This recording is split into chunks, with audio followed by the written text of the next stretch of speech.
हम सबको लगता है कि हम बहुत अच्छे इंसान हैं, किसी का दिल नहीं दुखाते, किसी को चोट नहीं पहुंचाते। पर क्या आपको पता है, अगर कोई वर्दी वाला या कोई पावरफुल इंसान हमें हुक्म दे तो हम में से 65% लोग किसी की जान लेने में भी नहीं हिचकिचाएंगे। हम सबके अंदर एक शैतान सो रहा है, जिसे जगाने के लिए बस एक पावरफुल इंसान के इशारे की जरूरत है। यूएसए की येल यूनिवर्सिटी में 1960 के दशक में एक मनोवैज्ञानिक प्रयोग हुआ, जिसमें कई आम इंसानों को एक प्रयोग के लिए बुलाया गया। उन्हें एक टीचर की भूमिका दी गई, उनके सामने बिजली के झटके देने वाली मशीन रखी गई और दूसरे कमरे में एक स्टूडेंट को कुर्सी पर बांध कर बिठाया गया।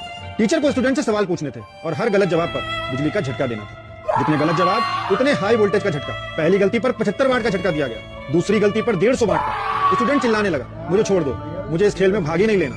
लेकिन वहां एक तीसरा इंसान भी था जो ये प्रयोग करवा रहा था। उसने टीचर से कहा कि सवाल जारी रखो और हर गलत जवाब पर झटका और बढ़ाओ।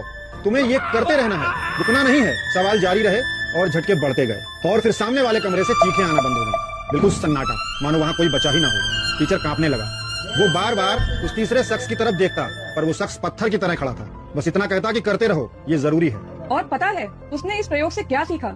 जो अनजान लोग पैसे की लालच देकर टीचर बनाए गए थे, उनमें से 65% लोग रुके नहीं। उन्होंने आखिरी दम तक वो बटन दबाया। इतना हाई वोल्टेज दिया कि सामने वाला मर सकता था, पर वो झटके नकली थे, वो मशीन नकली थी। वो स्टूडेंट नाटक कर रहा था। वो स्टूडेंट इस प्रयोग करने वाले के साथ मिला हुआ था, पर वो सभी इंसान जो पैसे का लालच देकर टीचर बनाए गए थे, वो असली थे। उन्होंने ऑर्डर्स को लास्ट तक फॉलो किया। इस प्रयोग ने हमें ये सिखाया कि इतिहास में जितनी भी जंग हुई, जितने भी मासूम मारे गए, जितने भी अत्याचार हुए, वे किसी एक बुरे आदमी ने नहीं किए। वह उन लाखों लोगों ने किए जो कह रहे थे कि हम तो बस अपनी नौकरी कर रहे हैं, हम तो ऑर्डर्स फॉलो कर रहे हैं।